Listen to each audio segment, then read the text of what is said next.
11th edition of the Forum Media Technology. I myself do have the pleasure to be here the fourth time as chair, this year together with Thomas Moser. And the last time I was chairing in the years 2013, 14 and 15. But of course I've been a constant visitor and happy visitor of the Forum Media Technology. This year I can somehow see that it has been a long conference week because it's a relative light audience, let's say it like this. In the 11 years of its existence, the Forum Media Technology has always been an important chance to meet between academia and industry. This year, for the first time, the forum is embedded in a larger conference, the International Conference on Creative Media Technology.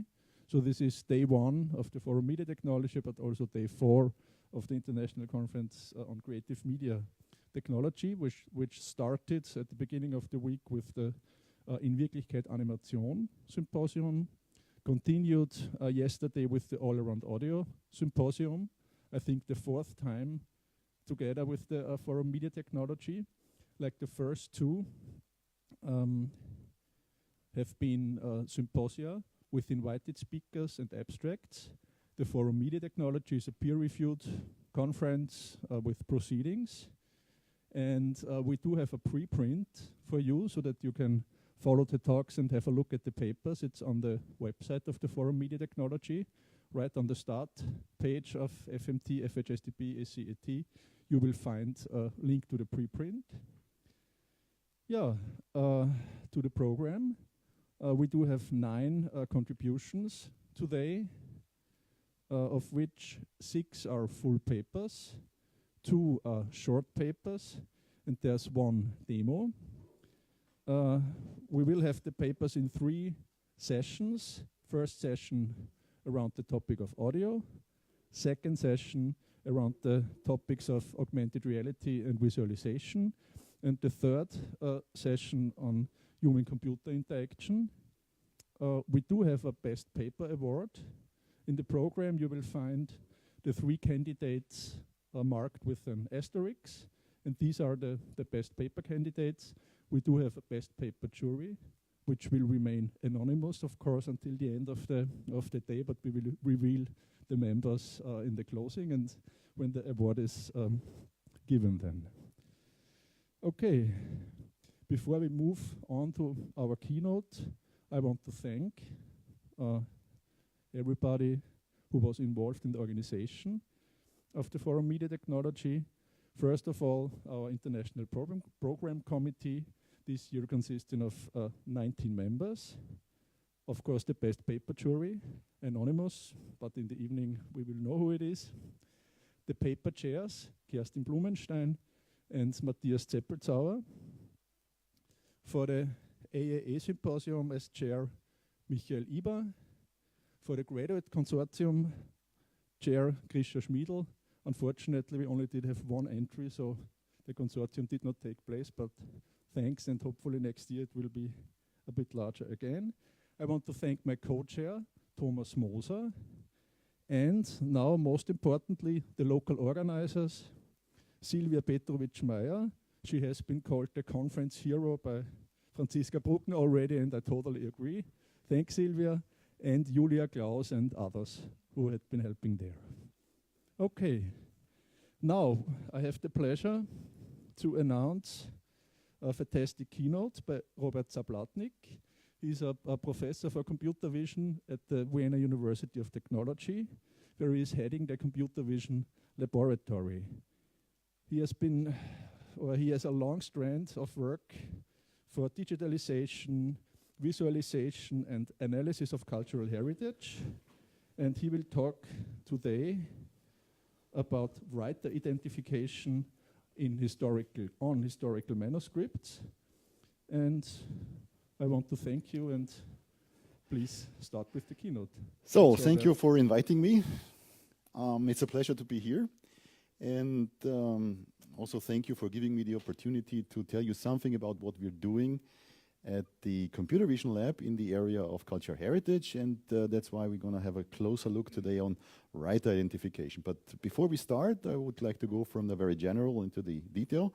I'll give you just a short overview what we are doing at the computer vision lab at TU Wien.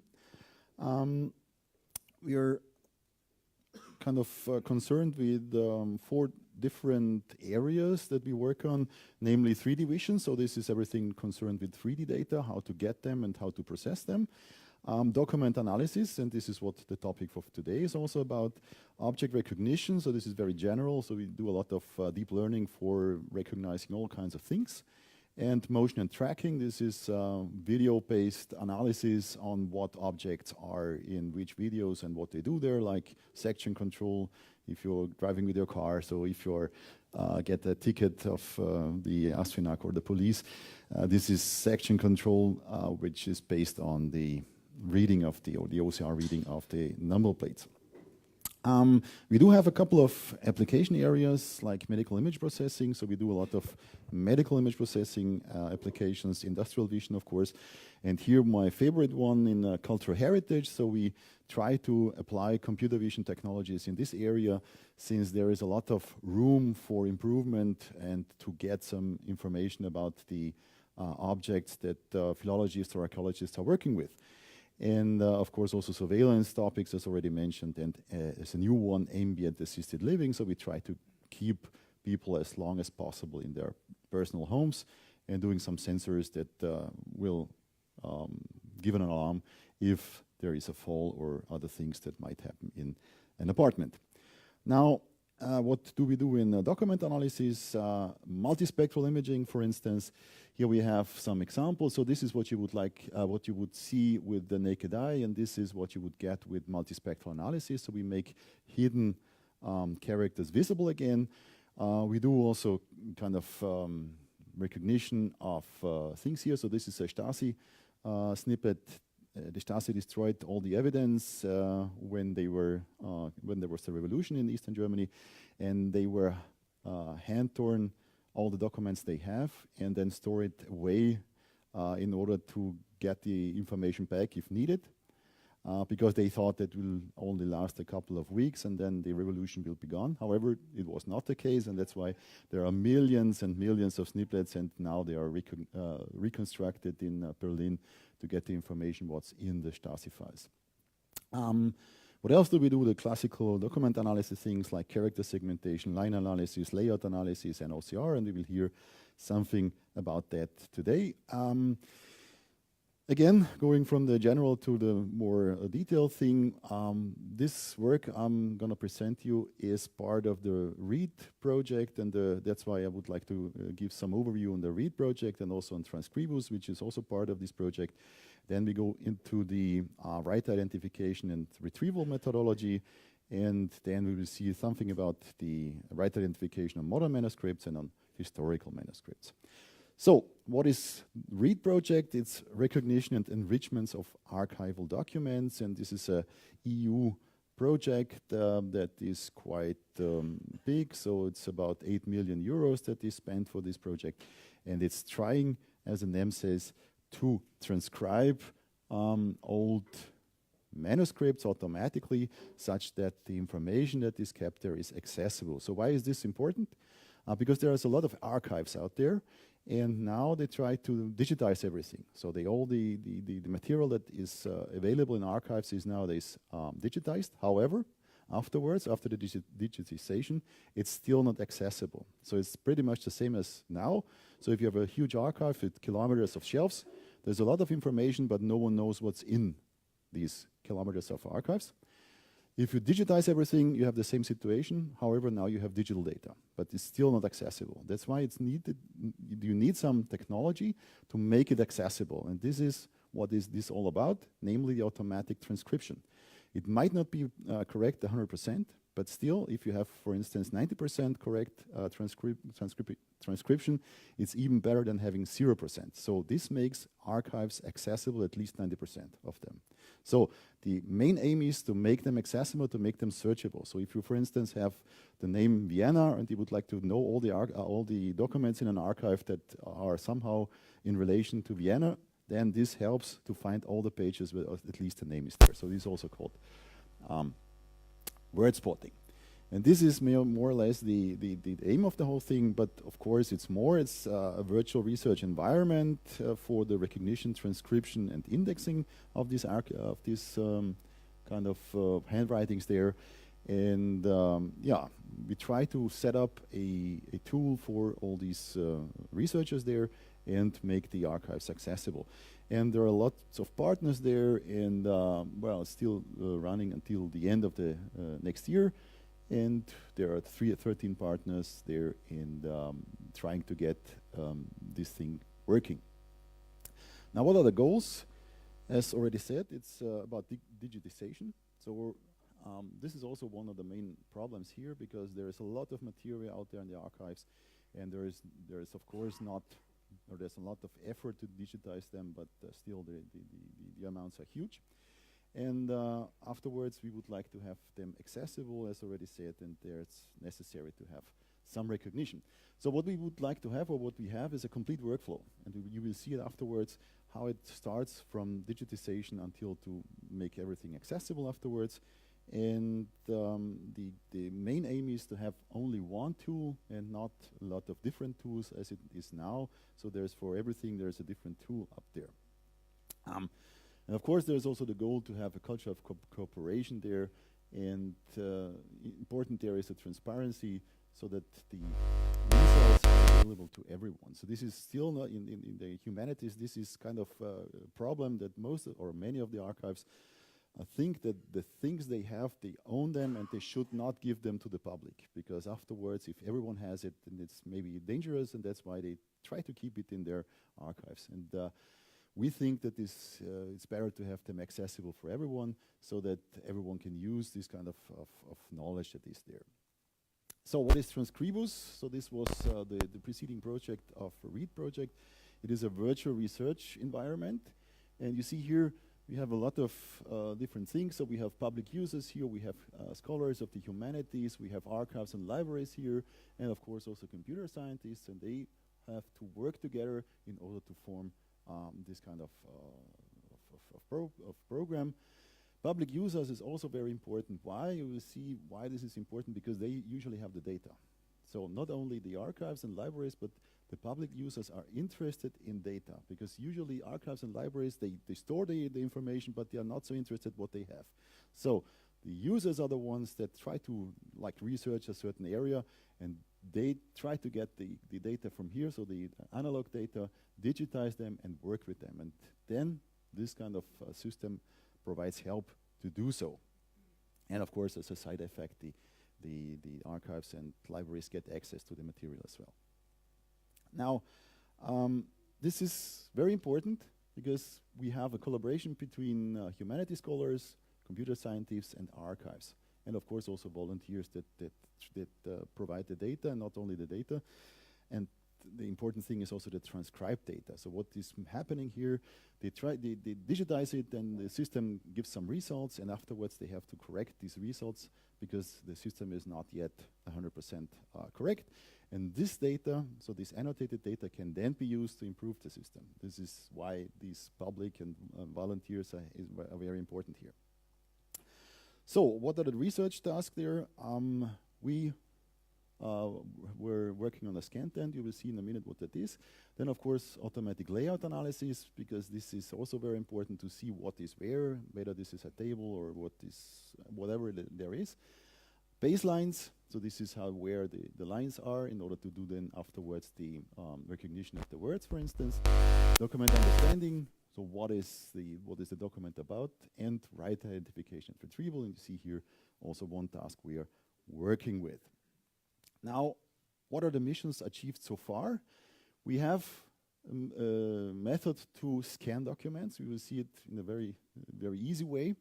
Then we provide the possibility to upload the images to the platform, Transcribus platform. There it's segmented and described. And of course, the data is used to train an HDR model. So this is handwritten text recognition model. Afterwards, there of course is some measurements of the results, so we know how good or how bad the methods are. and then we can apply the model, if it's good enough, to other documents. So we can use the models trained there and try to use these trained models to other documents that have not been seen so far. And we see that this works quite good, so there's kind of transfer learning, that we still achieve a very high recognition rate, even if the script has not been trained with the system. That's why we are happy that this works quite good.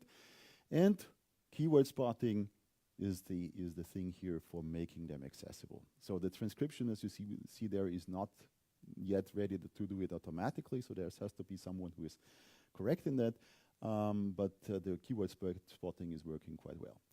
And afterwards, of course, you can export the data, and we have this kind of API that is able to do that. So, for instance, how does the document get into the computer?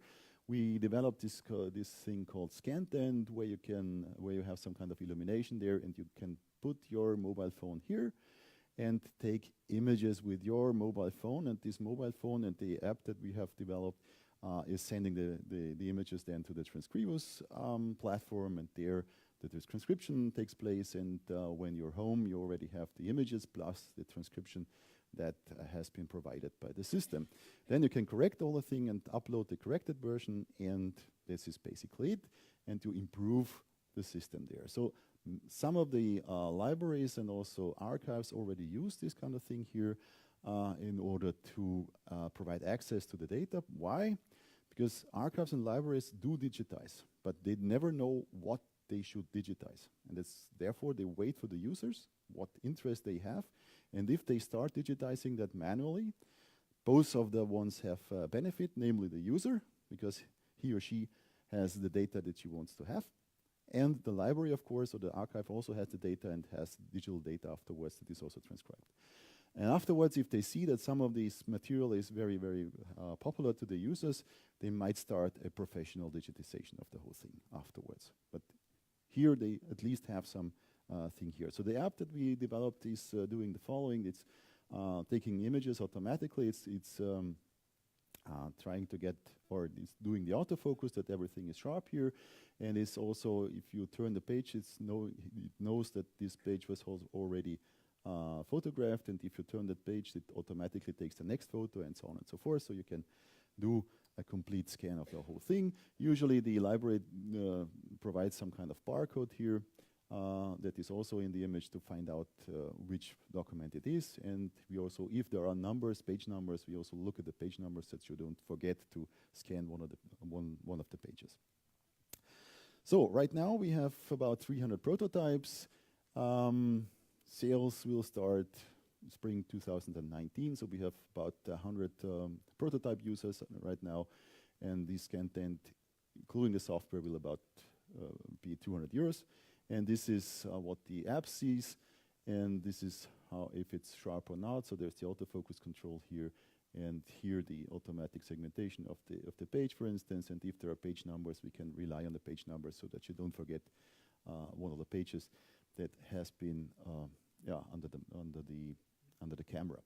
So currently you can only use Android phones, but we will try also to get an Apple version of the whole thing. So what is then done? Like the baseline detection, that means we try to get all the lines that are there and get the information of these letters afterwards. Then you are more or less in the Transcribus GUI, where you see this is the page there. It's the text lines that have been detected, and you can find out whether this is correct or not. Most of the time it is correct, and afterwards there is the automatic transcription of the whole thing, and you see that there might be some errors or not. So, and it works like here perfectly nice. You do these corrections, and afterwards the corrections are done. This is of course uploaded in the system, and it's possible to retrain the whole thing. And you see here one of the information you also get from the system there, which is the word and character error rate. And if you look carefully, we are now about 3% of character error rate. That means from 100 characters, 3 are still not correct, but this will be improved in the future. So we think that we will end up with a character error rate of about 1%, which is quite nice because then you have maybe 99% of the archives accessible, maybe less, but more or less in this order of magnitude. The word error rate, of course, is a little bit higher because,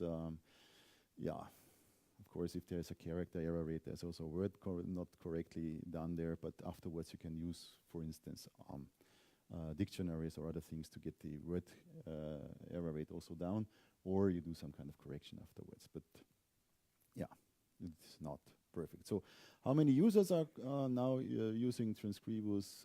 In 2018, you see about 16,000 users, so we double the number of users every year.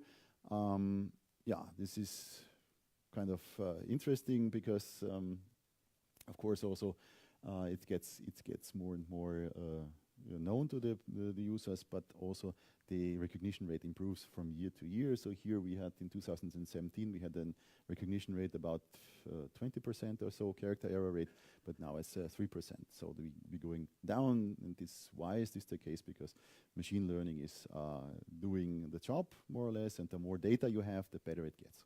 This is quite clear. If you have like 10,000 users, they produce a lot of data, and you can retrain the whole thing, and it's getting better and better and better. And we think that we will end up next year with a 1% error rate in the characters, which is quite nice for many of the archives. So this was somehow an overview where this all belongs to. Now we go into one step further, which is not yet included in Transcribus, the writer identification and retrieval. What is writer identification? We would like to have, we like to know who has written what in this handwritten thing. But this is not so easy in the Middle Ages because there people try to write like printed.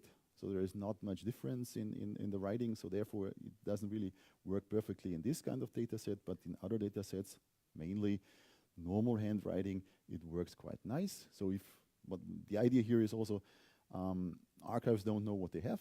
So if you train, for instance, your recognition system on Sigmund Freud, and you would like to know whether there is a Sigmund Freud letter in the archive of Finland, you just use the system and it automatically finds out whether there is some Sigmund Freud letter in the data or not. So this is the idea behind the whole thing. So what we would like to have is a set of documents where the writer of each page is known, and and the document is from an unknown writer.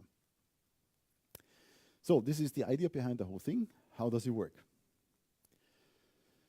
So we have a set of data, and we would like to know which are the documents that are similar. That means they might have been from the same writer. So this is one of the idea. Or you have a reference document, as we had before, this Sigmund Freud letter, and then you get a set of documents that are similar, or they might be similar. The thing here is, or the main problem is here, that you have to have an expert that is afterwards judging whether this is correct or not. And this is not so easy. So we have a lot of data there. We tried to do it on our own, because usually in this data set from the Middle Ages or later, you don't know the writer. And then you get some ranked list of results, and they of course look similar, but who knows whether this is correct or not. And this is also was the same for the Stasi files, for instance. You also get kind of documents that look the same, but there is no ground truth available, so maybe it's correct or maybe not. And this is the main problem also here with working with this data, that there is not enough data that is really from one of the writers, or that we know that is there from one of the writers. This is easier from modern documents like Sigmund Freud, because there it's clear that this is the letter of this person, but this is very, very complicated in the Middle Ages, because usually you don't know who has written what. So what we do is we do a ranking of documents according to the similarity of the reference document. So what you get back is a set of documents that are in some kind similar to the one that you have in your query. So it's pretty much like Google image search. You have one image and then you get similar images back. So this is pretty much the same. So what is the use case for this writer identification? Forensics. So this is where it comes from. People would like to know who has written what, also in criminal cases, or like we had the Stasi files. Also there, it's important to know who has written it, because there is only EM whatever, and this is questionable if this writer is the one that has really written it. Smart meeting rooms for online identification, or as we have here, the historic document case, digital libraries, and medieval scribes. So follow the trace of medieval scribes. So if you once find out that there's a specific pattern in the handwriting, you can now find out whether the scribe has moved from one cloister to the next, and these kind of applications. And these are, for instance, the writing, so that might be Glagolitic, as you see here, or Latin, and there are many other scripts also. Forgot to say, also in Transcribus we have like 80 or 90 different scripts there, and people are training their models on different languages and different scripts, and it's getting or improving every day. So there is no limit in the script here. So use case, for instance, more documents with the same writer if a thing is known. So this is like the Stasi files, and they are somehow sorted from the similarity of the script here. So it's kind of clustering of not indexed documents here, and you might find the ones that are interesting to you, of course, in the ones that are very to the top, or in the top thing here. Now, what is the problem usually with handwritings? So not so much with the historic documents, but more with the modern handwriting. So we have kind of variation, a fine variation of scripts, as you see here. So this is alpha, and you see that this is always the same writer, and it looks differently here, for instance. Then we have allographic variation, so you might print it this way or that way or this and that. So you see that there is a lot of difference here, or neuropure-mechanical variability. Again, same writer and 4 different ways how he or she was writing that. And of course, also, and this is only in online recognition, of course, the sequence variability. Once you write an E, for instance, this stroke here, and then this 2, 3, and 4. Next time you do it this way, and so on and so forth. So this is a variability between these different letters. And this is also interesting that it changes over the time. So you write differently when you're a child and you're an old person. So you have a dramatic change of writing. Also, we see it from Freud or other famous people, that the variability within the writing is quite high. So it depends also if you're in a hurry, or if you have time, or you're upset or not upset. So this is completely different. Your handwriting is really, really changing a lot. And this is kind of also a problem. So what you see here is what we did at our lab. We have a database. We took a lot of people and told them, mainly students, to write this kind of text here manually to find out, to have a database where we know the ground truth. And you see here, all of a sudden, this person writes differently. Just this line, or this one here. So this is very interesting. Whatever happened here, but he or she was distracted, and all of a sudden, he or she writes differently. Also here, you see it in more detail. Why is this the case? No one knows. Maybe you change the pen, you do this or that. So still, we have a lot of variation here. And different pen, everything looks different here. Also here, again, same writer.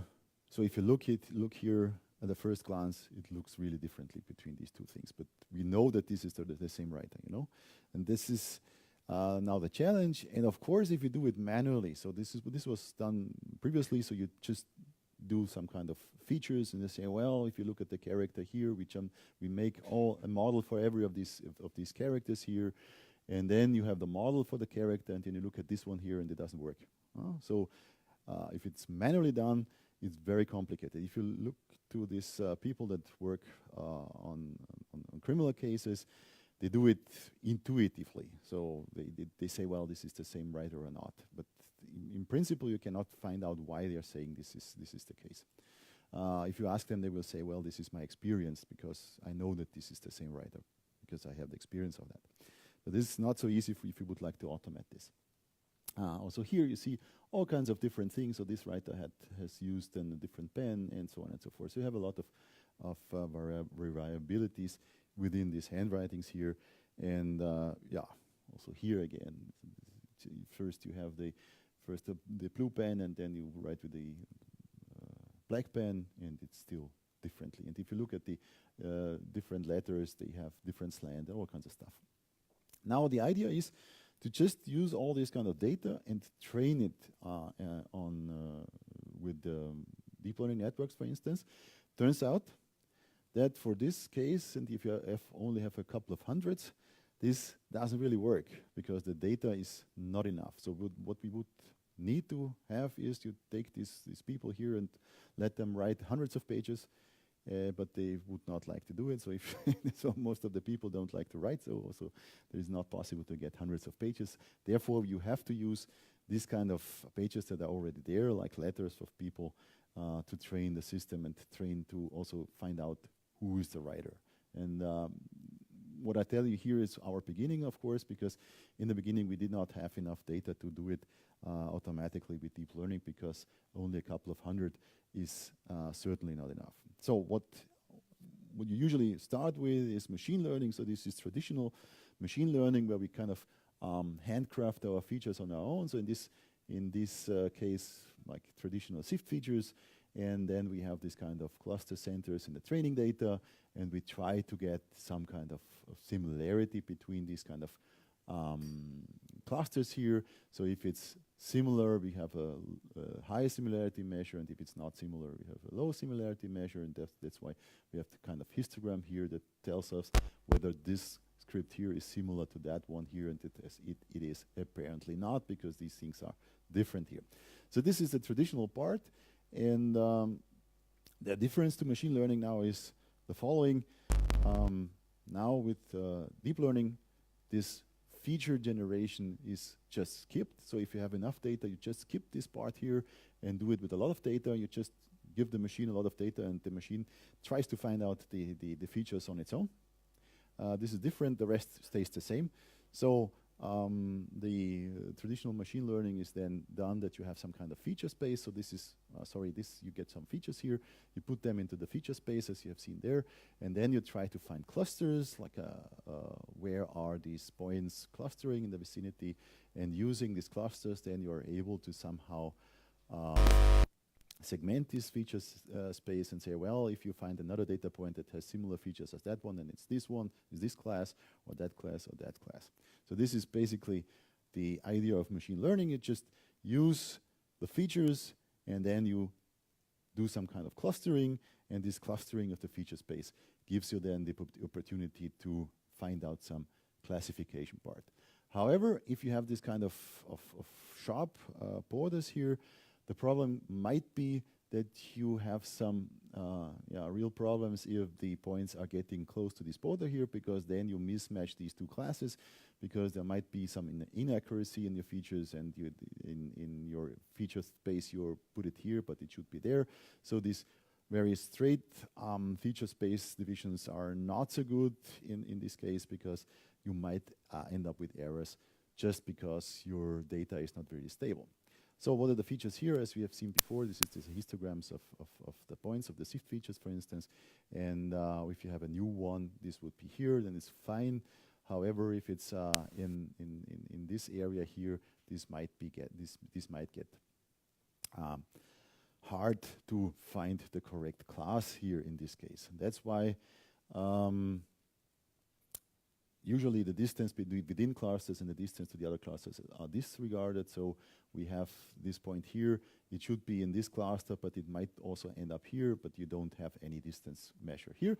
And that's why you can use some other method. It's called Fisher vectors, where you just use Gaussian mixture models and the Fisher vectors, and then it's better to have this kind of borders here, because you have a probability how high the probability would be that it is in this class or in that class. So it's just improving the whole thing a little bit. So of course we used this kind of method to test it. We had 311 writers here, and is not so much, and we have 5 pages each, so not to overdo it with the handwork there. And it's clear that we have trained data. The data is really clear that this is the same writer, and these are as you have seen it before, a lot of time. Now, if you do some tests here, the question is, how do you do your evaluation? This is also kind of very, very complicated here, because there is no general measure how to measure the results afterwards. You have some kind of results, so how to measure them, because you have to do some measure. So there is one, or there's one, there are many different ones, but there is one event, these are called like competitions, where people think about evaluation measures, and this is one of them. So one of the idea is to have a distance of the reference document to all the others. That means you have the reference documents and then you compute the distance.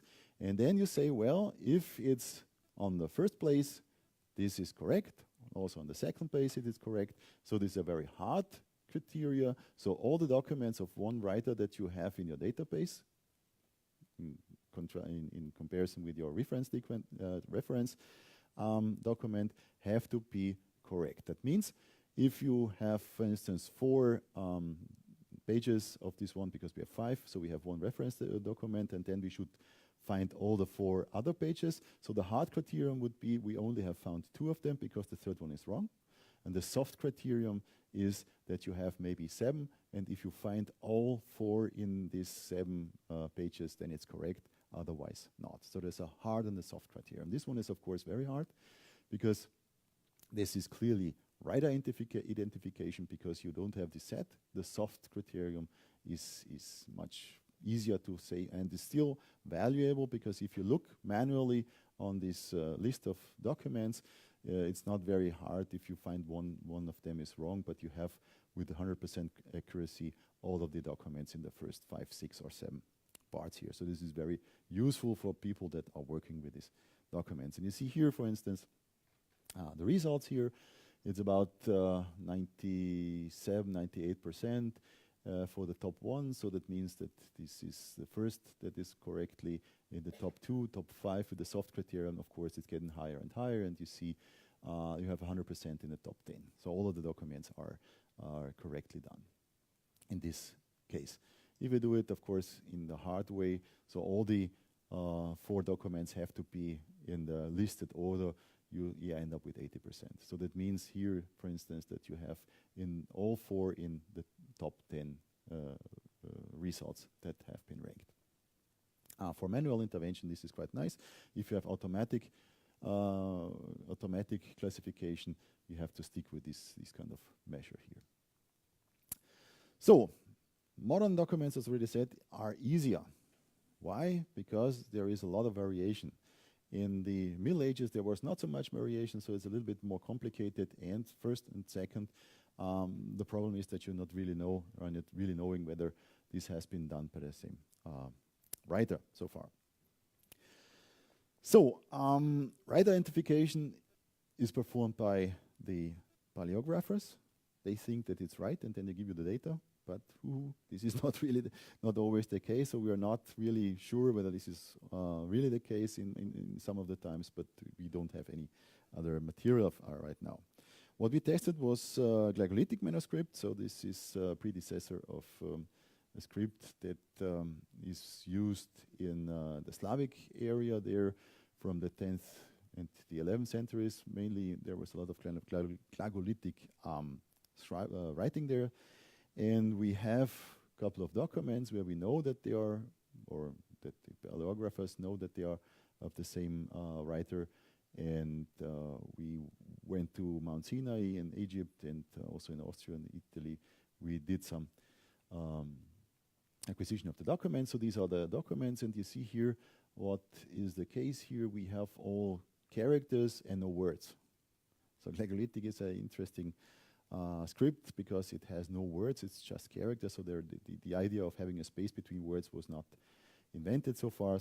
And this is a predecessor of Cyrillic. So Cyril has first had this kind of script, and then made Cyrillic out of that, where they found out that's maybe better to have words, blanks between words, because it's easier to read. So this is mainly Bibles. So in the 11th century, there was a lot of Bible writing, and we have about 361 document images, pretty much the same as before, having 7 different writers, which is not very much, and that's why the results are questionable, because the data set is not so big. And this is how they look like. You see the typical glagolitic part here, and of course problems with ancient documents that are not really visible, and that they have some stains and other things here still in the data there. This is from Innsbruck and from Trento, and yeah, these interesting things that the same writer, documents of the same writer are stored in different places. And yeah, we had to do some text block segmentation and binarization first, and afterwards we do the writer identification as seen before. So these are the documents here, and we do some kind of line detection. Afterwards, the text block detection. So where is text, where is the rest? You see, this is also important here. And yeah, we do this text blocks detection on the average line spacing between the text lines. So here's a little bit denser, and here's a little bit not so dense. So this would be one text block, and this is the other text block, and so on. And then we try to find the left border and the right border, and so on and so forth. And afterwards, do some binarization. So this would give us the lines. You see there are some errors here, of course, as well. But we know that they should all be the same length, more or less. So we can cut these kind of lines here and get the information on this part. And afterwards, we do this kind of binarization. These are the letters. And afterwards, we do this thing as we had before. Do some modified sift features. They are rotational dependent. And this would be then the results that we have. The writer 1, all the documents have been classified correctly, writer 2, and so on and so forth. Here we have some kind of errors with these parts here, but most of them are correctly classified. However, of course, we did have only a few data, and the difference between writings are quite high in this case, because this is traditional handwriting as it was there. So we have a high variability among the writers, and that's why we get quite good results. If you do the same thing on, as already said, on documents of the Middle Ages, this is not so good anymore, because the differences are not so high anymore. It's because there's a standardized handwriting that is looking like printed, and then it's very, very complicated. We did not have enough data. That's why there is no deep learning involved here, but only machine learning. This will change, of course, because now we get the data from the Transcribus platform, but there's a lot of data out there that can be trained. Still, there's only a few writers that are really clear that the writers are there. That's why it will take a while until this will really work nicely. It is, as I said, an add-on. Will be integrated next year, and writer identification and retrieval is possible, and you can apply it on modern manuscript, which is easier, and also on historical manuscript, and of course you can have a support for the paleographers. There is no explicit modeling of graphical styles, so the graphemes. This was the case for manual, so the researchers did that manually, and if you do it manually, we also tested that it's even worse. So this manual annotation, what the slant is, and so on and so forth, because this changes too much over the writing style. And what is planned, or what we are doing right now, is to skip the manual part of SIFT and things that we have to do it automatically with a huge high number of different documents, in order to make it work also, or to be trainable also on different writing styles and scripts also. So if you have, for instance, Chinese scripts, this might also work there, just using the test set and the training set. A short video, again back to the read.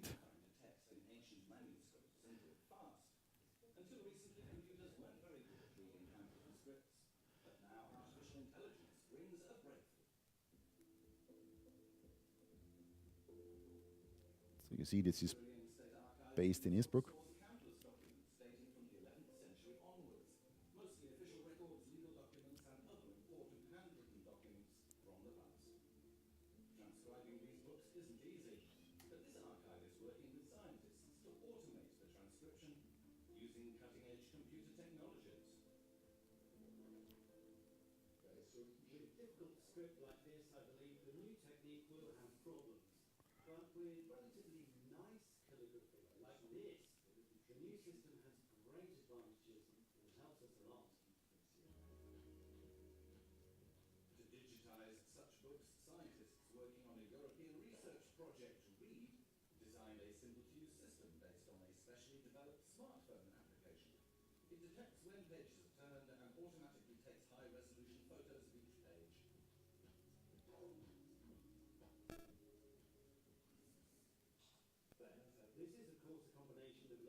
Oops.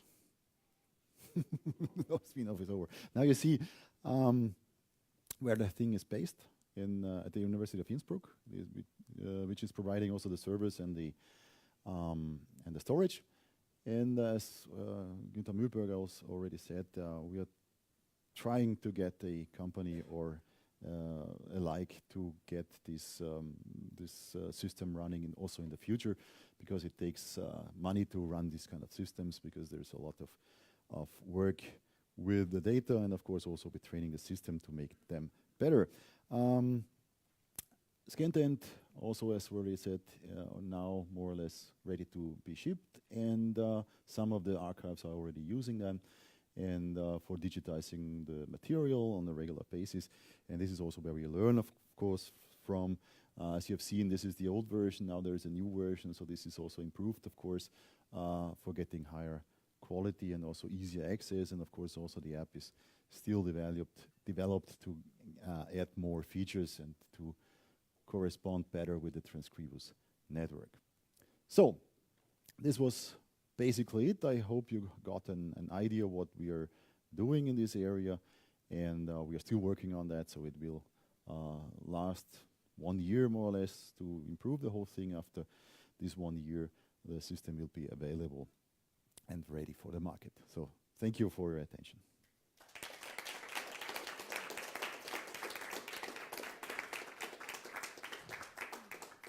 Yeah, thank you, Robert, for the very interesting and inspiring talk. We do have time for one or two questions. Okay, so, okay. Thank you very much for the very interesting talk about this project. Actually, I have two questions that are obviously, first one maybe more obvious, but how different languages make things more or less complicated. Is there a difference between languages? There is no difference. So if the script is the same, for instance, Latin script, it doesn't really matter which kind of language it is, because we don't have any dictionary in the back. So it doesn't really matter which kind of language it is. So we don't care about. So for Latin script, for instance, you can use whatever language, because also the languages are different. So the old German is completely different from the new German. So we don't have this kind of dictionaries, because then you would have to know in which century the script is coming from in order to have these kind of things. No, our dictionary is the expert that is sitting in front of the computer and correcting the whole thing. So there is no dictionary involved. And that's why it's also possible to have Chinese script or Indian script or whatever, as long as you have trained data. So there has to be some annotation for the script, of course, in the beginning. And we have found out that now approximately 30 to 40 pages are enough to have the script trained. So what we need is 30, 40 pages of annotated images, which are usually nowadays annotated in Vietnam or somewhere, where you send the whole thing there and you get the annotated things back. And then the system has a basic knowledge about the script. And then, of course, the users are improving, and then it's getting better and better. And the more users from different countries we have, the better it is for other scripts as well. And the second one, so concerning writer recognition, so now you're using 2D images, right?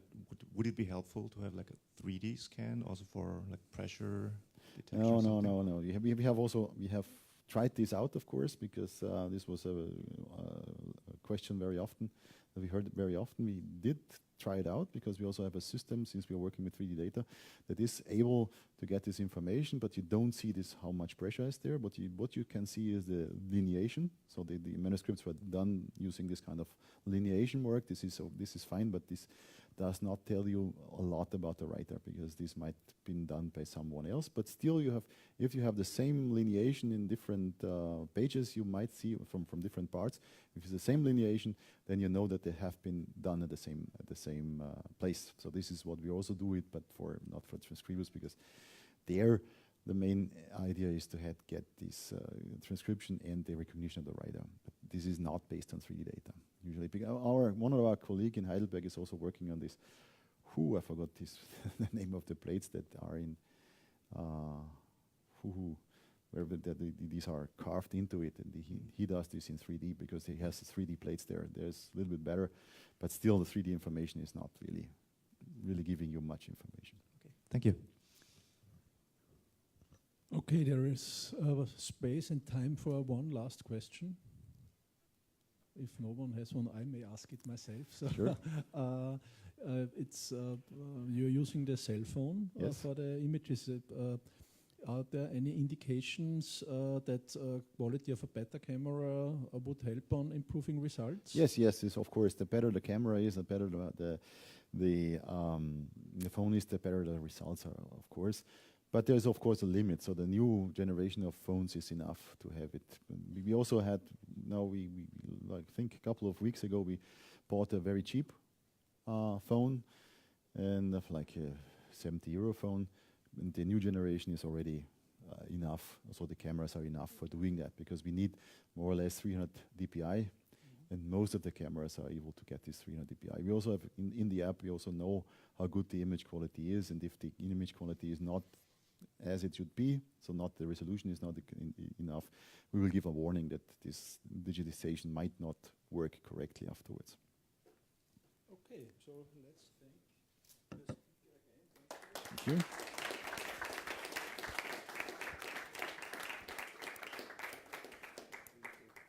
Oops, you have to turn it off, I was told.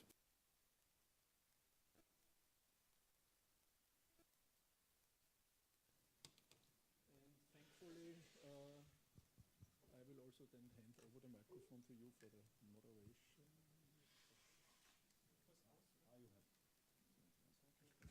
Mir geben, das würde ich weiter.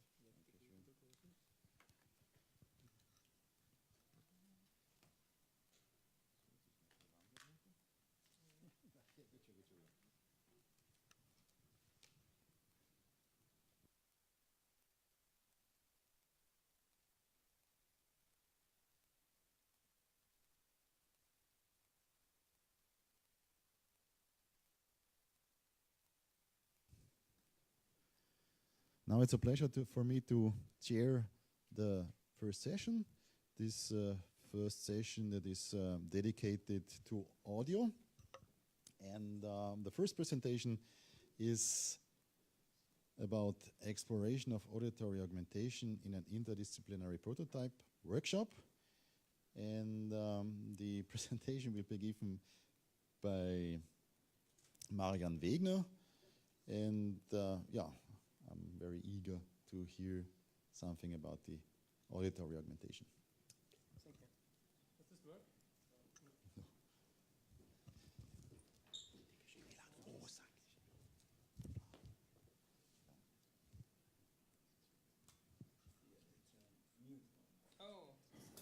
Sorry. Oh, now it works. Okay. It's a bit loud, perhaps. Okay. Okay. So, thank you all for being here. I will be presenting something about a workshop series that we host at our institute, at the IAM in Graz, regularly. And this is the Science by Ear workshops. And I'll tell you a bit about this series and about this latest instance of workshop that we had this year. That was the fourth one. The series is based on the idea that we wanted to explore sonification with an interdisciplinary group of researchers. You might ask, what is sonification? That is the translation of information for auditory perception. So, in other words, this is the acoustic equivalent to data visualization. And this workshop, for this workshop, we usually invite about 20 participants from different backgrounds. Some of them are sound or sonification experts. Then there are some composers or sound artists, and also some researchers from a certain domain science. And out of these, we form 3 to 4 groups, where each participant takes a specific role as a programmer, as a sound expert, as a data expert, or something else like a moderator. This workshop takes usually 3 to 4 days, and there are basically 2 different types of sessions. The first is a parallel prototyping session, which takes about 3 hours in the groups. And then there's discussions and presentations in plenum. And these 2 sessions are always alternating with lunch breaks, coffee breaks, and so on in between. Every workshop has some kind of topic. And for the last 3, since 2006, we had different types of data sets we explored, from sociology over computational physics to weather phenomena. And this year we explored data from in-home electric power consumption, but we were not so much interested in the data itself, but more in the specific sonification method we used, and that's auditory augmentation. So what's that? We all live in a physical world where we interact with physical objects, and while we do that, this makes some sound, and that's auditory feedback. And the idea of auditory augmentation now is to modify this auditory feedback in order to convey additional information. So, for example, if I'm at my office desk, if it sounds like wood, then it's working time. If it sounds like glass, then it's time to go for a drink. How does this work? The most classical approach is just to take the sound that is produced with a microphone. This gets through a filter somehow, and then it's played back by a loudspeaker. And this merges with the original sound. And this filter is controlled by the data. in this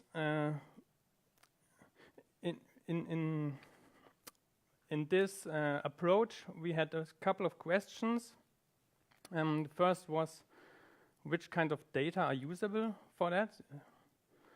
Then, what are the characteristics of such auditory augmentations? Then, what kinds of objects are suitable? And as a special case, can a room be augmented? And do we need a new definition of auditory augmentation, perhaps? So that was the basis for the design of the fourth workshop, SBE4, where we took in-home electric power consumption as a data, but we had this on 3 different levels. First was for personal monitoring, second was personal data exploration, and then there was some kind of big data analysis. For personal monitoring, we had real-time measurements of 5 different appliances, and the data was sent wirelessly to the computer. Then for the personal data exploration, we had a recording of these measurements for one specific household over 1 year. And then we had a big data set of smart meter data from Ireland from about 12,000 households over 1.5 years. And this also included some metadata on the individual households like family structure, education level, income, and so on.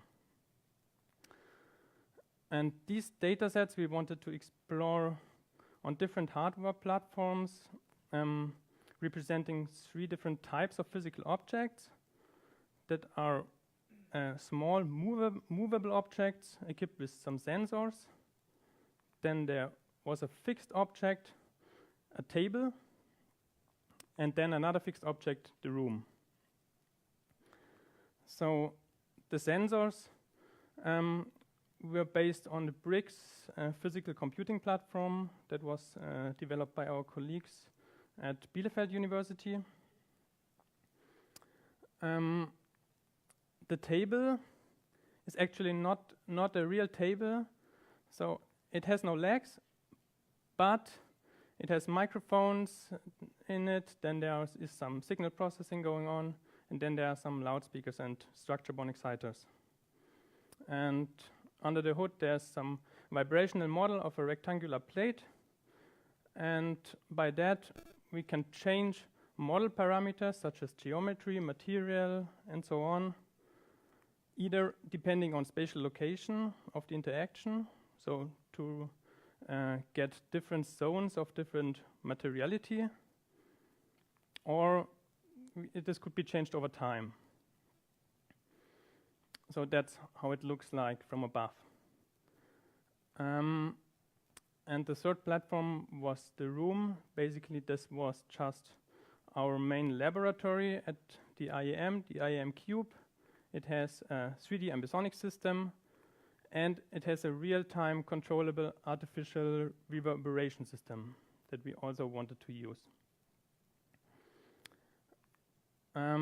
For all of that, we had well-prepared code examples in SuperCollider, mainly for data processing. We had prepared everything for averaging, filtering, some things we could think about. And we had fully working examples for each platform and each data set. Now we are looking at the results. So the outcome was 9 pretty cool prototypes. So 1 prototype for each combination of dataset and hardware platform. We cannot look into all of them. I will only show some. The first is the writing resonances prototype, we call it. It uses the table platform with the real-time data. And the task there was just to do some office work, writing, placing objects. And the idea was that the table size grows with energy consumption. So bigger table size means lower pitch of the table, basically. That we just, I show you a small video, how this looks like. Oh no, there's no sound now. This worked before.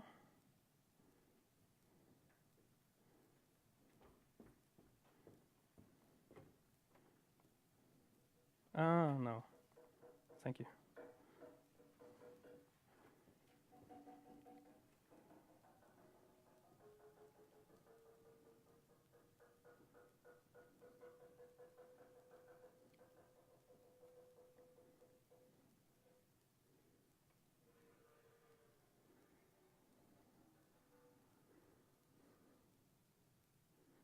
Okay. So let's look at another example. It uses the same platform, the same table, but with the big data set where we wanted to compare different households and different monthly averages. So, and there the metaphor was higher pitch is higher load. And for that, we divided this table into segments, where the first row was a space where you could place a marker to select if you wanted to listen to apartments or detached houses or both. And there was 3 rows for different household types, for single, couple, or standard family household. And from left to right, there was the time from January to December. So we look at that, how this sounds like.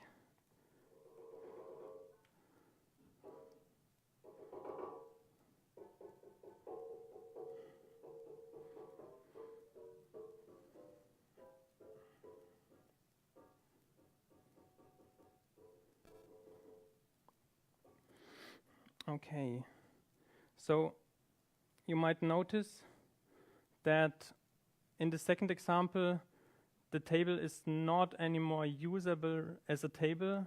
Its purpose completely changes. It becomes a musical instrument, perhaps. And we think this is great, this is a great interface, but it's not anymore auditory augmentation.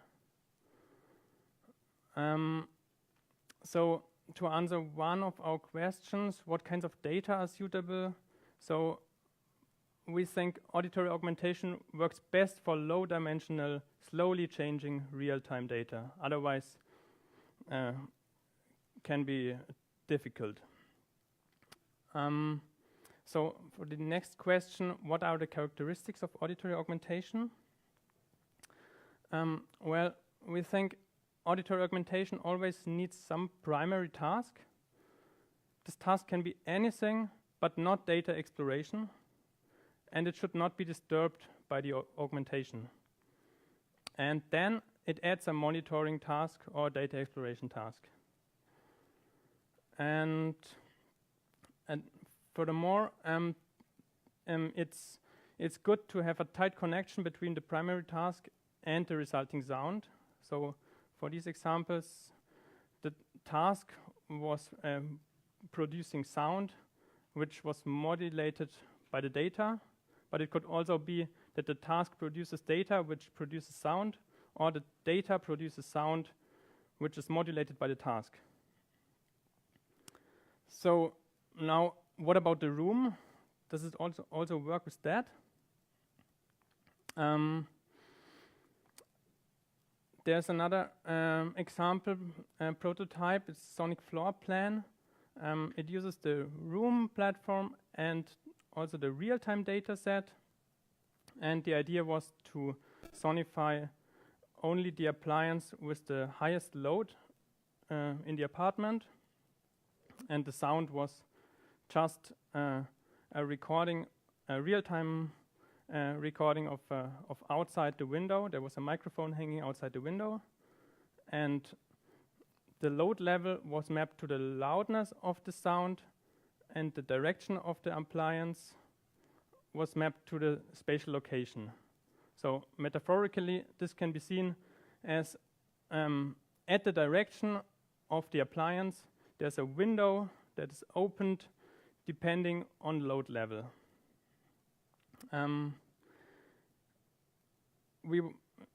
I won't show an example, but perhaps you can just imagine it. So to think about it, what also might work for what also might be good for auditory augmentation is if there's a metaphor which links the sound to the physical state of the object. So in this case, the object is modulated by the data somehow. So to sum this up, we always have some external data, some sound design, and then there's either user interaction or sound input or both. Now, do we need a new definition of auditory augmentation? In fact, I would say yes, but you can read that up in the paper. And to conclude, on the workshop format, there are some problems with previous workshops. We had too many options, too little preparation on the software side, and in this fourth workshop, we did that better. There were well-prepared datasets and platforms which complemented each other, and there was a good balance between restrictions and freedoms. And on our research questions, we somehow answered all of them, at least partly. And to give an outlook, some of these prototypes are currently developed further, especially the writing resonances, and another that I didn't show you now. And I'm planning for the next year a series of psychophysical experiments on the perceived plausibility of such auditory augmentations.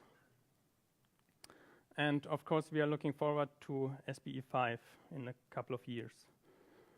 Maybe not in 4 years, but already in 2 years or so. So there's also a website, IAMAT/SBE4. And that's it. If you have questions, feel free to ask. So thank you for your presentation.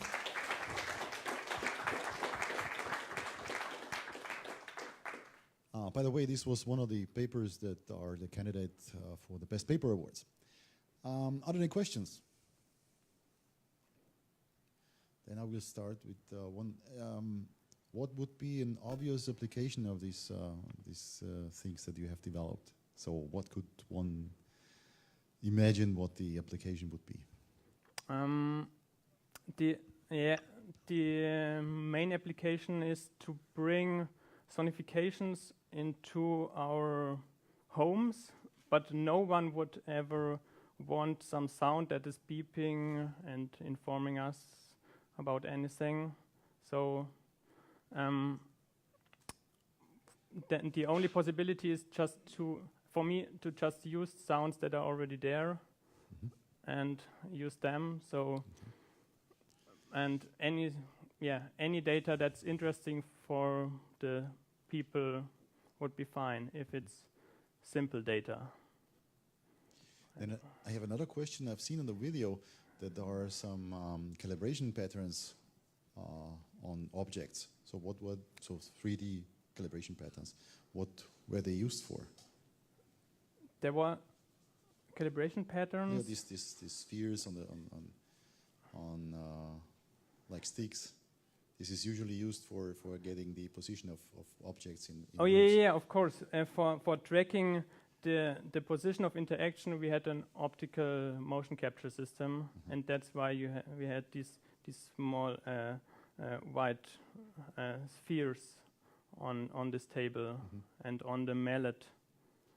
So for hand interaction, we don't use that. Nobody wants some things glued on the hand. So it was for the tracking system. Yeah. Okay. Another question? thank you for showing us this inspiring work. So if you've shown us the table and also the room, as you introduced also this bricks platform. So Yeah. what has been done with this one? There were some, one was an augmented door, that when you open the door, you hear the history of the recent past standby power consumption, and that's depending on how fast you open the door. If you have time, you can listen to it in detail, and if you are in a hurry, then it's just quickly played. And then there was a smart water kettle that informed you about how well you use the hot water. So if you left hot water in that you didn't use, then there was a punishing sound, and if you used all the water, then there was a rewarding sound. And as for every platform, for the big data set, this resulted in a interface for data exploration. So you just had a small object in your hands to navigate through the data. So, any other question? Yes.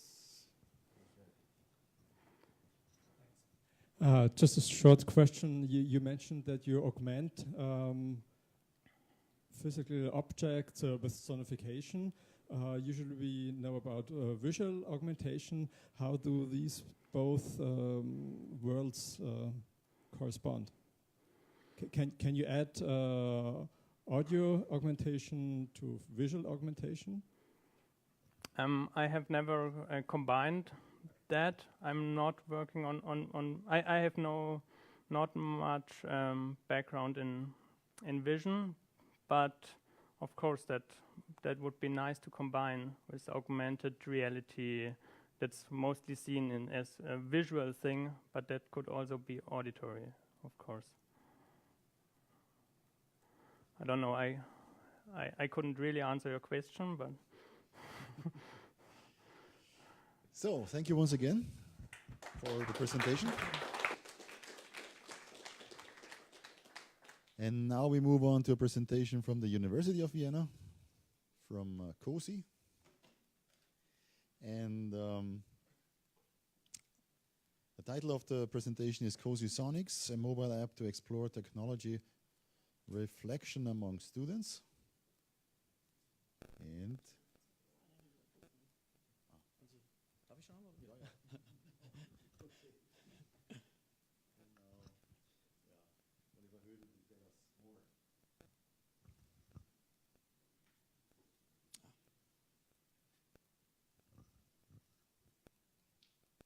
Yes, thank you very much for the introduction. Actually, the previous talk leads perfectly to my talk now because, well, first of all, I was part of the workshop. I mean, that's just a coincidence. But some of the topics there, or actually the applications, please correct me if I'm wrong, but I can say as a participant, we aimed on technology reflection and awareness of, in that particular case, on energy consumption of technical devices in households. So here's the link, because our app, which is not directly, of course, connected to the workshop, but it's connected through technology reflection and how we try to explore technology reflection, in particular among students. Before I go into this, we'll try to do a short demo afterwards in a couple of minutes. So if you want, and if you have an Android phone and you want to participate, you can, in the meanwhile, download our app from the App Store. So just go into the Play Store and search for Google Sonics, cosy Sonics, sorry. And you can download the app. We'll see if it works afterwards. So that you can get, at least those of you who participate, an impression of how our pilot study demo worked. So that's the app. Yeah, technology reflection. That is the main motivation of our app and the study we associated with this app, or we built the app for actually. And the idea behind is to see how the knowledge about technology and the actual use differs in our kind of opinions and experiences. And our goal was to study this with practical examples. So that was the main goal. So that's why we developed an app providing technologies, in particular two ones, or at least the concepts of it, to see how people think about it or they are aware about it. One of it was Bitcoin mining and the proof of work concept behind it. This is not as the technology in particular, but the proof of work concept behind it. And for those of you who are familiar with it, probably know, but Bitcoin mining needs to run kind of complex mathematical calculations, more or less useless, just to show that you did something with your computer, calculating it. And next link to the previous talk, that uses a lot of energy. Just for instance, it uses, I think the whole Bitcoin mining for 1 year uses the whole energy consumption of Denmark, for example. And beyond that, most of that is done in China, which is done by coal facilities. So that's very bad, actually. So for those of you who thought quite good about Bitcoin, just rethink it. So that's the first thing we tried to target. And the second thing is near-field communication using ultrasound. And here's another link, which links to this university, actually, which is another nice coincidence, because when I was here 3 years ago, the first time, I think, I met Matthias Zeppelsauer, and we found out that we both work on these kind of technologies, but on different sides, actually, because we try to use it, and you try to prevent people using and actually getting confronted with it. So the second one, well, the near-field communication, sorry, I have to get some. So near-field communication with using ultrasound means that we use ultrasound to communicate and to transfer data, basically, which is inaudible for humans. So you cannot, usually you cannot, unless you're young, very young, or you have very good ears, but usually you cannot kind of recognize that some communication through sound is going on. What's the app?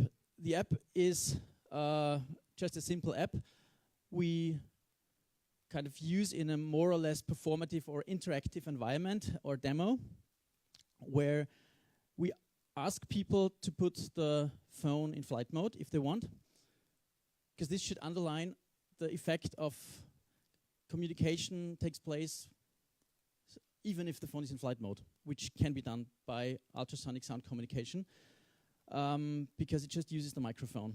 And usually no one really is aware that data communication through the microphone, apart from language, can happen, just in background. So what we did is then we just, during this interactive session, or in any case you use the app for a demo or to show someone what's going on, you just play particular ultrasonic, as we call it, sound IDs, which are in principle high frequency tones, usually above 17,000 hertz, which trigger certain events within the app.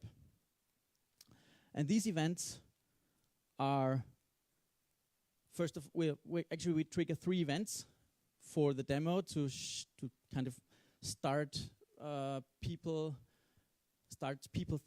thinking. First of all, it was blinking and vibrating, just as an experience that something is happening with the phone without that I'm doing it, and even I'm in flight mode.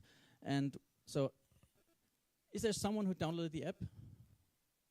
Oh, cool. Then we can try the demo. I hope it works actually, because we will not hear the sound, but we'll try. So, oh, I tried it by myself.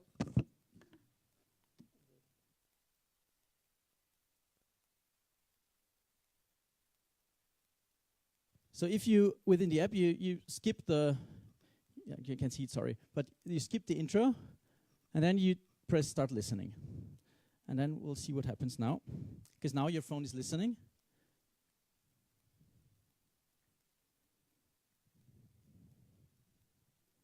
Oh, yes. So I just received the ID, and now my phone, for instance, is blinking. What about the others? Nothing. Okay, let's try another one. Oh, maybe I'm using my local speaker, then it's not loud enough. Let's just see. Oh, no, I'm using the, so it's on. Actually, everything is on. It should work. Let's try another one.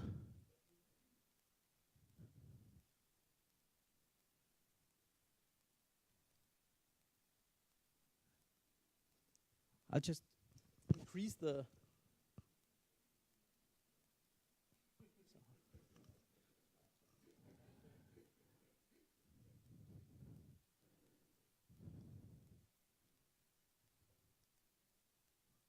No? Okay, something. That's weird, but I'll come to that later because that's one of our conclusions anyway. So I'm not faking it actually. It's.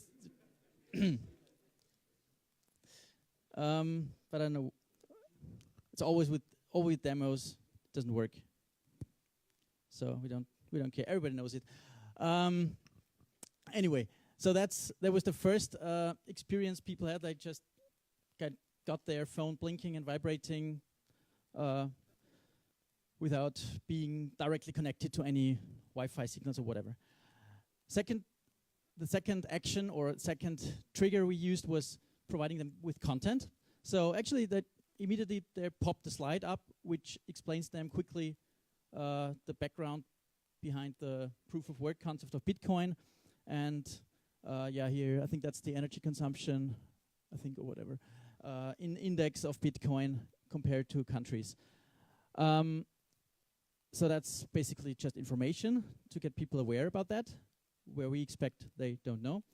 And the third intervention was an interactive experience where within the app there started a little puzzle which is called Eat Coin.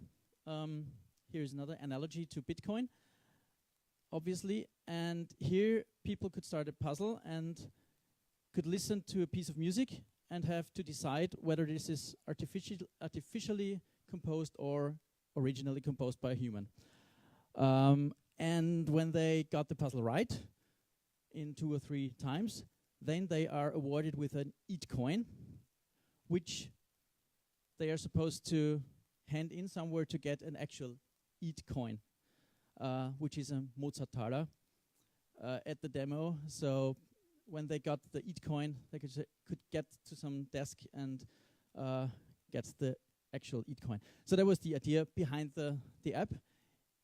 Yeah, here you can see an impression of the pilot study we did at the Faculty of Informatics in Vienna at a students' event for our study to use to test the app and see the reaction and to showcase the app.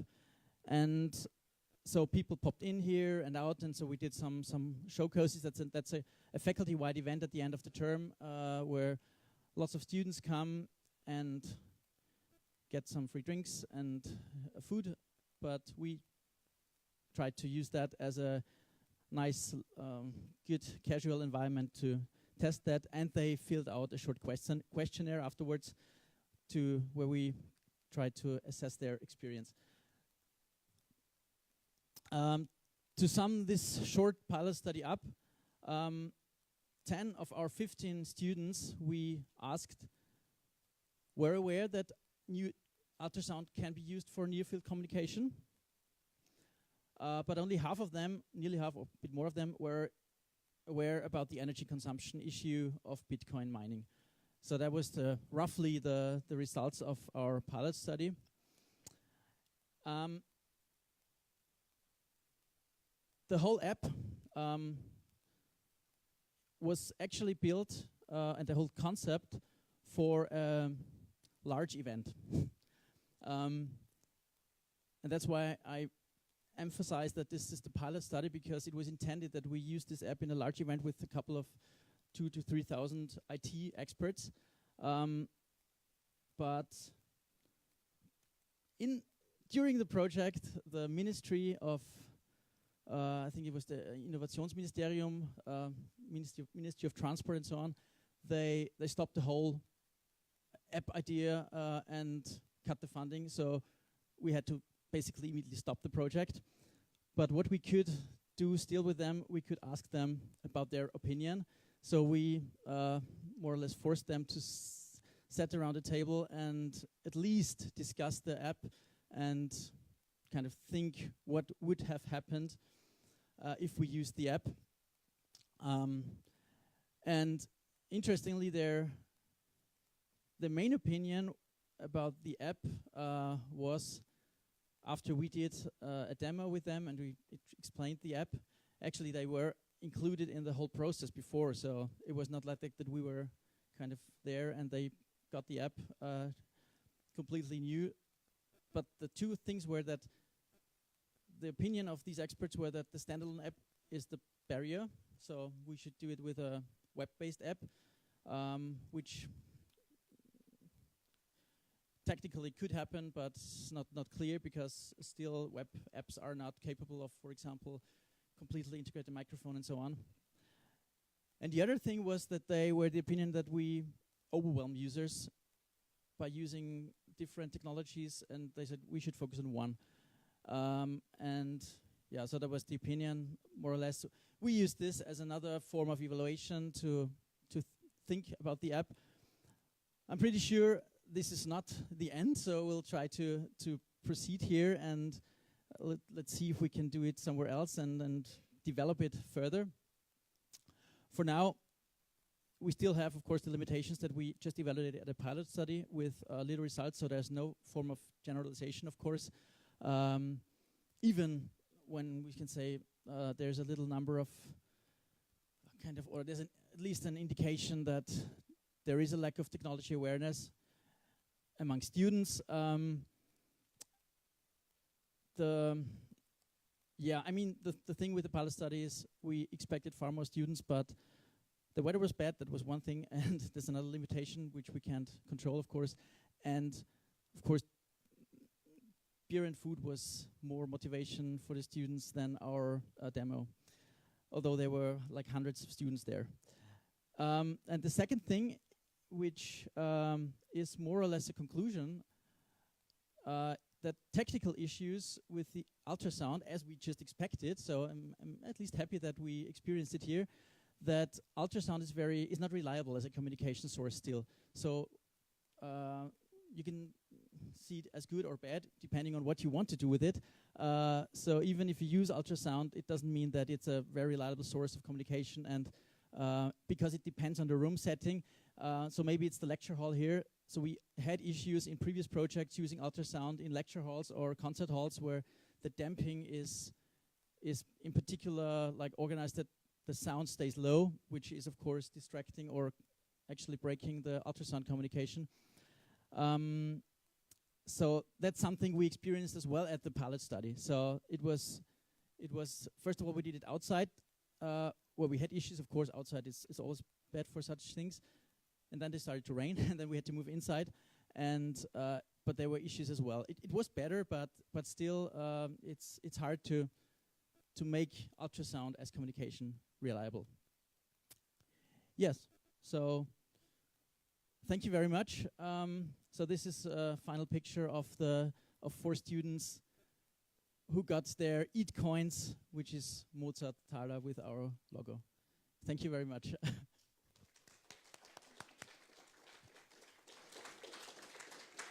So, thank you for the presentation. Very interesting questions. Yes. I have a question regarding your experimental setting. Did I get this right, that the ultrasound communication is not from phone to phone, but there's a central sender, like in this case your laptop, which is distributing the ultrasound? Exactly, yes. The mobile phones are receivers and we'll send it through a PA or speakers. Yeah, it depends on the system, how reliable it is. Here I expected it to be reliable because here are good speakers, but usually it works with the laptop speakers as well. Sending and receiving is a bit tricky because, like sending and receiving on the phone or between phones is tricky because, at least with Android, I think with Apple as well, you cannot listen and you cannot use the microphone and the speaker. We didn't manage to do that because usually you can do it with a phone app, of course, because you can talk and listen. But we didn't manage, or we couldn't manage to get that running. Maybe because we used an app framework, which doesn't provide the functionality probably. But we used that framework because we actually wanted to do that as an Apple application as well for the big event. But then for the pilot study, we just tried to finish the Android app and yeah. Looking at this image, maybe next time you should think about having beer coins instead of wheat coins. Other questions? Yes. Which framework are you using and what kind of range are you reaching? Sorry, which framework are you using and how far can you reach? Xamarin, which is, I think it's now from Microsoft, and you can do both platforms, Android and Apple. And the second question was, which the communication. That's it's completely dependent on the speaker system and the room and the phone. So because the phones have very different microphone specifications, so there's no standard, which is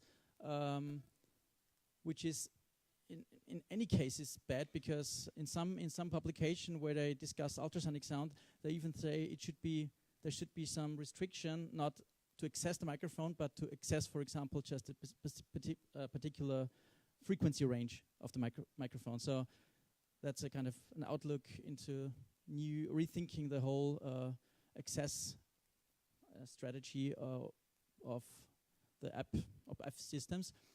And so we had, looking back, for example, we had a large event last year in the TU Kuppelsaal where we used this technology as well for a completely different project, and it worked perfectly there. So, and we had there were huge speakers, but it worked like nearly 90% of the phones, and there were 300 people there, and it worked perfectly, Android and iPhone.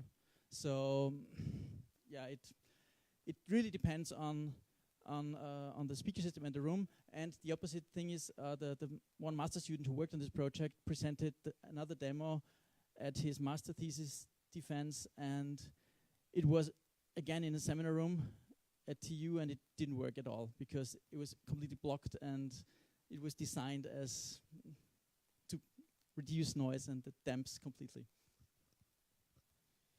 Maybe another question I have: how old were the experts in the ministry? Because it sounds like weird that an app is kind of somehow not the right thing to have. Actually, they were very mixed, basically. So there were 4 experts in total. I mean, they were all about 30, I would say. Please don't cite me, or you don't know it anyway. But maybe the problem was the Ministerialrat, who makes the decision at the end. And of course, he was not 30. And yes, so we couldn't convince him, let's say. And we were not the only ones on our side who wanted to convince him. So it was also, they tried to convince him from inside, but it didn't work. So but please don't cite me. This is clear, because if you see this could only be someone who's not a digital native, huh? Event's actually taking place next week in Vienna. So. But another question: what is in mind? What kind of application, real application? So, what kind of business case would you think about? How could this be monetized? Well, actually, we do not really follow to monetize it in any way because it is already somehow monetized, and that's discussed in your project here and in some other projects as inaudible cookies and audio cookies in like shopping areas, for instance, that some companies track people's location just through phone apps without being in Wi-Fi or whatever. So we actually always use this for different interventions. So we actually always wanted to use this technology to make people think of this sort of communication to be used as alternative form and unrecognizable form. And so we used it in an art project, which I presented here for those of you who were here. And now at this project, so we actually just try to make people think about it like your project does from a different side, because you did the firewall, as I know. So thank you once again for the presentation.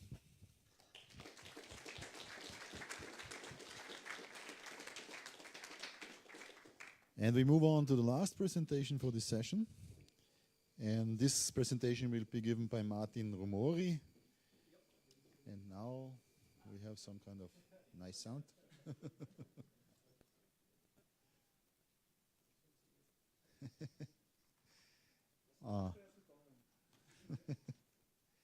And he will tell us something about the minimalistic sculptural interface for immersive soundscape presentation that is called Promenade. And again, Martin is with the Institute of Electronic Music and Acoustics from Graz. And we'll be ready in a minute. Please.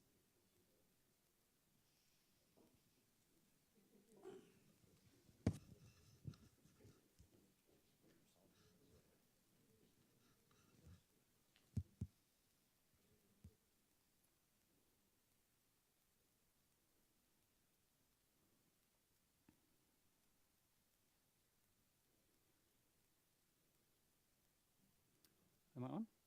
Yeah, okay, perfect. So good morning. I'm going to talk about my project Promenade, or Promenade.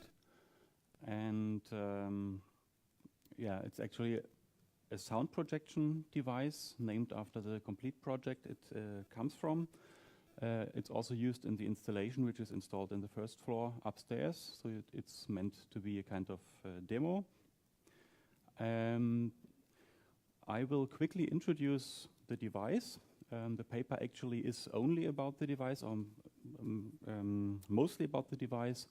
But in this talk here, I will spare the details about the device. You can look them up in the paper. I will rather talk about the environment, so the surrounding where the device comes from, so the entire project. The device is actually a very simple thing. It's not a new invention. It just combines two things which so far I think were not combined. And it's about combining flat panel loudspeaker projections. So it's using a solid surface. In this case, it's thin board, special type of cardboard. But I also tried other materials, which are excited by transducers, exciters. And the other thing is there are mounted two exciters on one surface. So what I do there is a stereophonic projection. And actually I'm using crosstalk cancelled projection in order to have a transaural sound auditory image.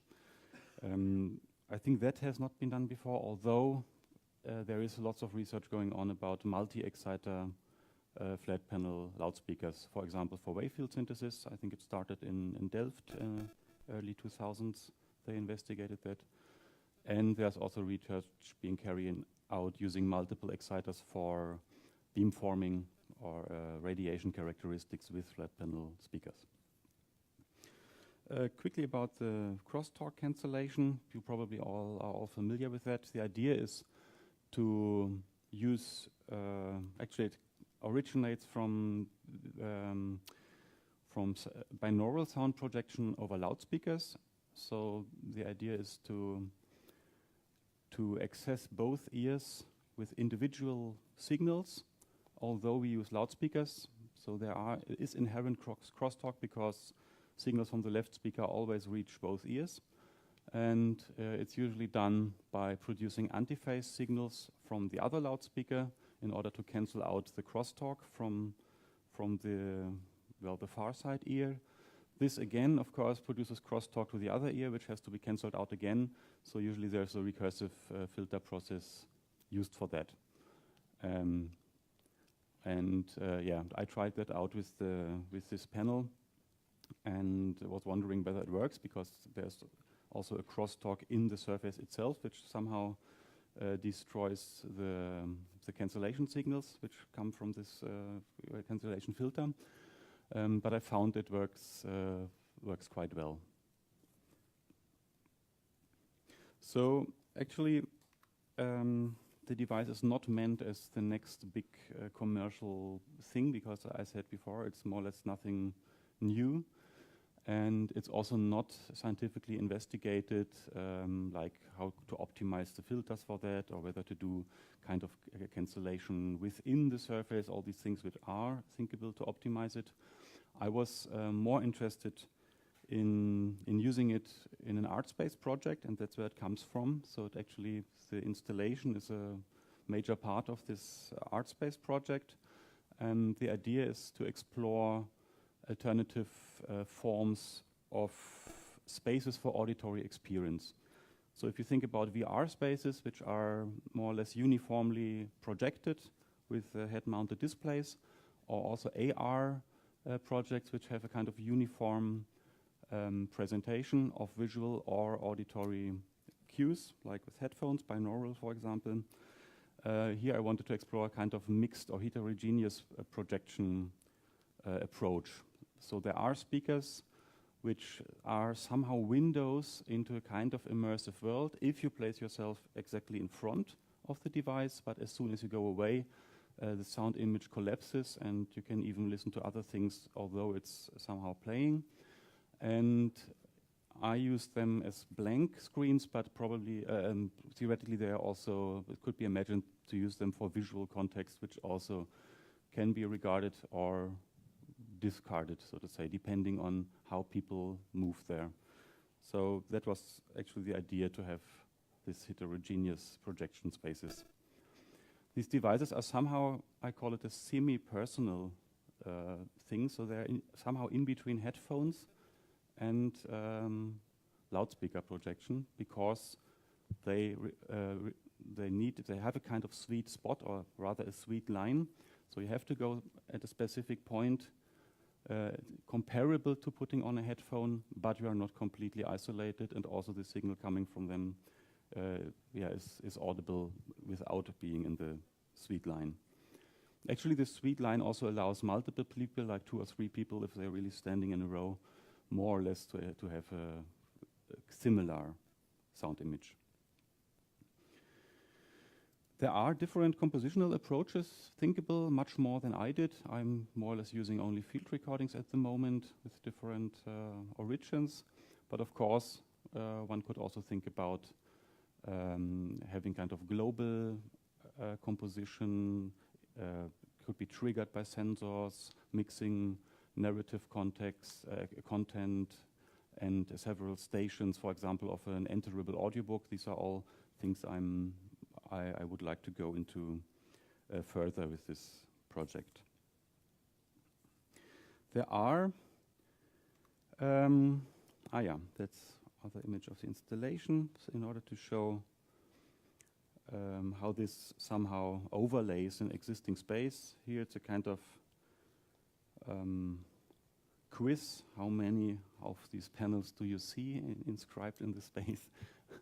Okay, it's 3. They're really hidden. There's one there, the other one there, and another one there. There are 3 areas of inspiration or investigation connected to the project loosely for the artistic reflection done. The first one is anecdotal music. You might heard about composer Luc Ferrari.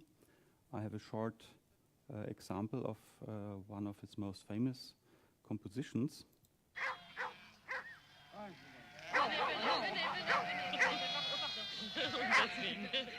Ist das ein bisschen schwierig, nicht?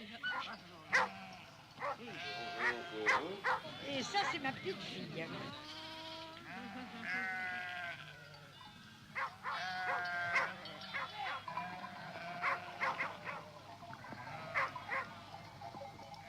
Mais ils sont...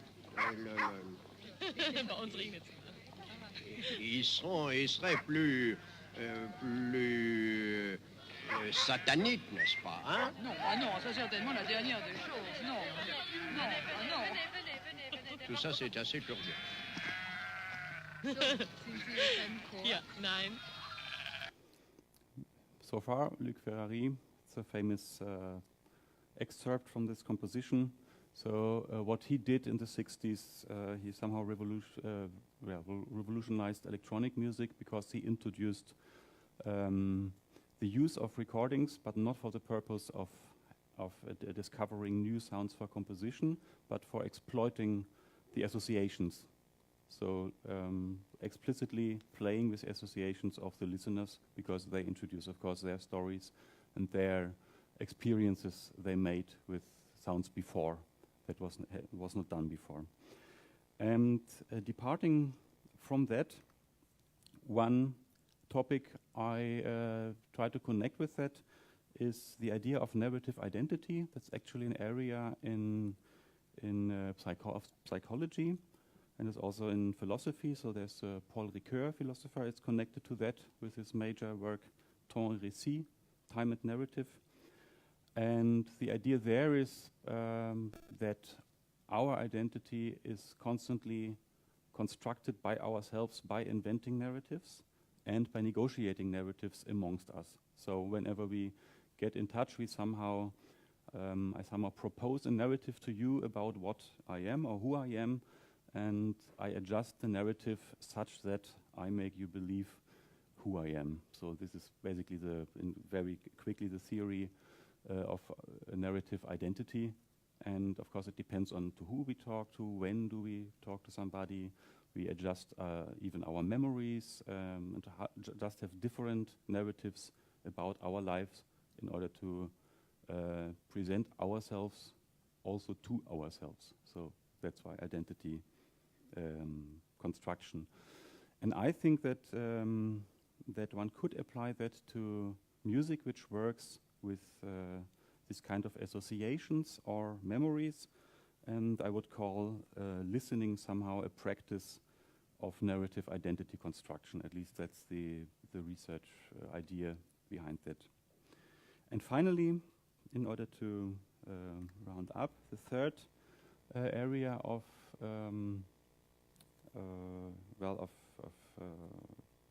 reflection or inspiration is the so-called Strolology, Spaziergangswissenschaft. It was not exactly seriously introduced by Lucius Burckhardt in the 80s. He always called it a minor subject. Actually, it's originally connected to urban planning. One of his famous books is Who Plans the Planning? And what he was researching is actually walking, slowly moving in space as a means for, well, let's say knowledge production, or as a means of investigation with a special epistemic quality.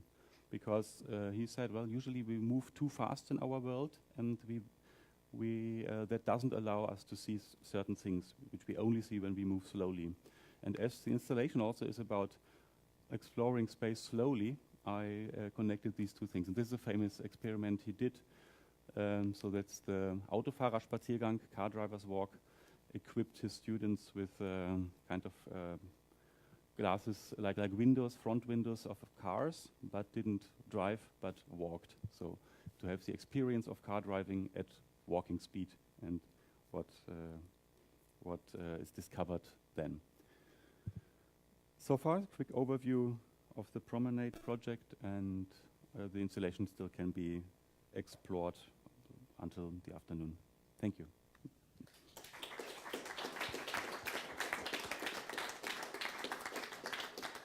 So thank you for this interesting presentation. Are there any questions? Yes.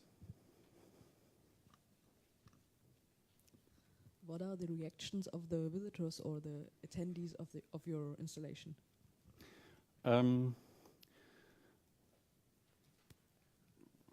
So the major thing is the kind of surprising effect of the transoral projection. So actually that's actually also the starting point. Before I worked in my installations, I worked with binaural audio, which somehow has the same effect, because to many people who are not experts, this is an unknown or not yet experienced phenomenon. So it somehow starts from this kind of media quality of sound projection, like wearing VR glasses for the first time.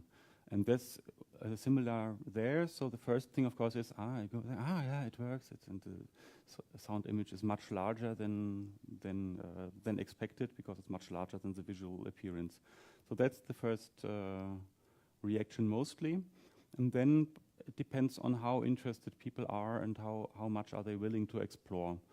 So then sometimes it happened that people walk from screen to screen, somehow compare the sounds or recognize, this appeared there already, or they're attracted by sounds and then go there. So as far as I observed, for some people this idea of having this kind of, it's not a choreographed audiobook, but having this kind of windows into immersive worlds somehow works. But of course it's difficult to develop methodology for getting to know more about it, because it's a complex question, and as soon as you start to do a scholarly experiment, you strip off the interesting parts. Other questions?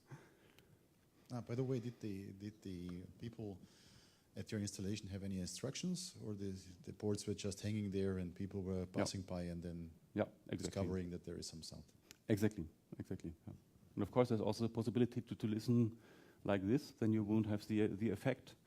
But it's not meant to have an instruction. It's more about discovery. Yeah. And do the boards have to hang? Like I've seen on the photo that there were some hanging things on that, or is it also possible to mount it on the wall? It would be possible to mount them close to a wall. The closer the wall is, there's of course an acoustic problem. So if it's very close to the wall, it works again. But then, of course, there's a problem if it's somehow framed. Then one would probably need to adjust the projection, because then the working principle is another one. If it's a finite plate and not an infinite plate, how it is now. So far, I experimented with hanging only. Yeah. Other questions? If not, thank you once again. Thank you.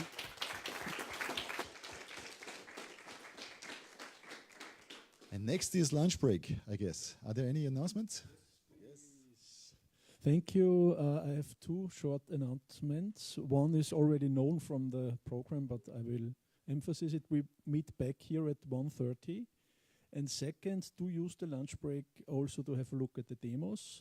Of course, the demo of Martin Rumori, which is, if you follow the stair behind there, you will find it in the first floor. Plus, in the third floor, in the Studio C, you will find a sign to find your way.